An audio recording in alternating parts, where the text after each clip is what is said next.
Hello and welcome back to the channel. In this video we are looking at the upcoming model previews for the final book in the Psychic Awakening series, Pariah. We have a few different models to look at, but first of all, obviously two different covers for the book. The one on the right is the special edition and the one on the left is the normal edition. So first up, let's have a look at what we have. We have 4 different models, which is a bit of a break from the last book, which just had one, or two, if you want to call Fabius Bile and his little offsider, 2 models. So for this release, we do have the Illuminos Xerath, the Lord Inquisitor Kyrodraxus, and then we also have Ephrael Stern and Elf Offsider Keeganel. First up, we're going to look at the new Lord Inquisitor model. And we can see they're using a Aeldari weapon there. We've got a little dragon, and we have some skull on the shoulder. To be honest, this model doesn't really do it for me. I don't know. I don't like the armor. I want to see a little bit more detail on each of those panels there. Yeah, I think it needs to be broken up a bit. It's just this big slab of black curved pieces of metal. I don't know. I'm not that big a fan of it. I think with Inquisitor models, I guess you have a lot of room to play in. We've seen some really amazing Inquisitor models in the past. But this one, definitely not up there. Like I said, you got room to play, so go crazy with the armor. And yes, there's going to be different variations. It's a pretty wide spectrum of what an Inquisitor is. We have seen the really ornate armor, which I really like the gold plating with their names written all on it and a whole bunch of other stuff. So this is probably what I'm expecting from an Inquisitor model, and this one just doesn't deliver that. The next one we're looking at is Ephrael and Keeganel. So I don't really know too much of the backstory, so I'm only going to really focus on the model itself. And they've done some really interesting things here with Ephrael. They're really going into the movement and showing that in the model. So you've got the cloak going back, the hair going up, loincloth going back, but even the purity seals and the symbols and pieces going up as well, which is a bit of a change. I don't think we've really seen that attention to detail. And because of that, there is a lot of dynamic movement going on, which as far as I'm aware suits the character.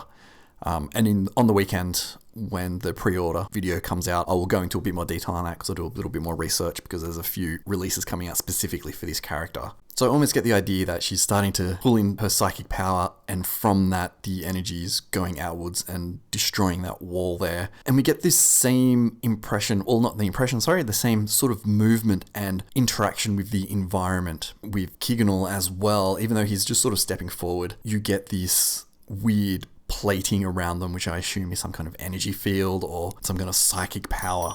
And I really do love the stance on this model. Based on the stance and the facial expression, you get the idea that this character is fairly quiet but won't hold back. It's all serious business. So you can definitely tell a lot from that pose, which is a really nice design choice there. Finally, we have obviously the model of the release, Illuminos Xerath.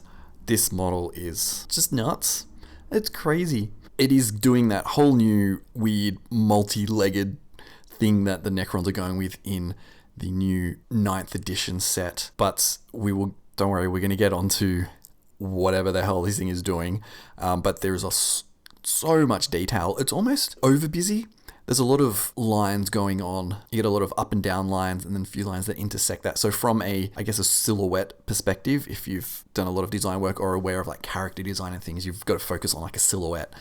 It is identifiable if you put it into just completely black, which is fine. But there's also, once you get rid of that silhouette and put the model in, there's a lot going on there. So from looking at it front on, it does get very busy, but that's okay. From side on, you get much more of an idea of how deep that model goes and the actual kind of movement it has. And as we look on this image here, we get a lot more detail. All right, so let's talk about what is going on with that poor Imperial soldier. I don't know what kind of unit that is, but that's amazing. And I've only just noticed the weapon is actually shooting a laser into the person as well. Wow, I never noticed that before. So that's an interesting touch to actually get the weapon effects going on there. There is... I really don't know how to describe this. He's literally stripping the DNA and the mass of this body apart. It is extremely visual and visceral, and you really get the idea of what is actually happening there. And I don't really recall a model that's gone that in-depth into showing a very specific moment in time. And I absolutely adore it. It has the juxtaposition of the very straight, hard edges of the Necron model, and then the absorption of that organic matter. And it's not just the organic matter is splitting off. The whole line of it is a curve, and then it turns into a circle. So there's this great juxtaposition that I absolutely love. And that poor guy, he's still alive, getting pulled apart. It's going to be an interesting one to paint, particularly that section there, but I think it's going to be a lot of fun to do. And I'm really interested to see how it actually looks in person. You just like rotate it around, because every angle is going to give you a new perspective on what is actually happening. You also have Xeras looking down into this Necron device, analyzing the biological makeup of this poor guy. So it really gives a vibe of a diorama. And we've had models before that have had similar things, but I don't think there's been models that have pushed this idea of a diorama as a playable model that's been officially released. Other people have done it and done conversions and things, but for me, this is one of the first ones that they've done, and I do like the direction. You just get a whole bunch of ideas of you could change that body up and start doing some other cool stuff. I think that'd be really good. And then on the image on the right, we have a bit more focus on that weapon. And you can see there's another arm there. So I think he has like 4 arms at least. I'm counting them 1, 2, 3, 4, and a whole bunch of other appendages coming out.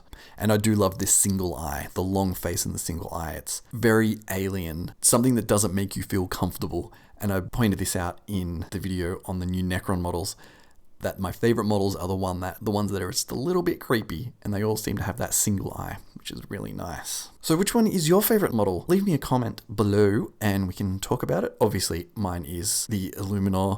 So if you have enjoyed this video, please leave a comment and subscribe below, because I'll be having a whole lot more videos coming out of these models over the next week as they get released. So thank you for watching, and until next time, I will see you later.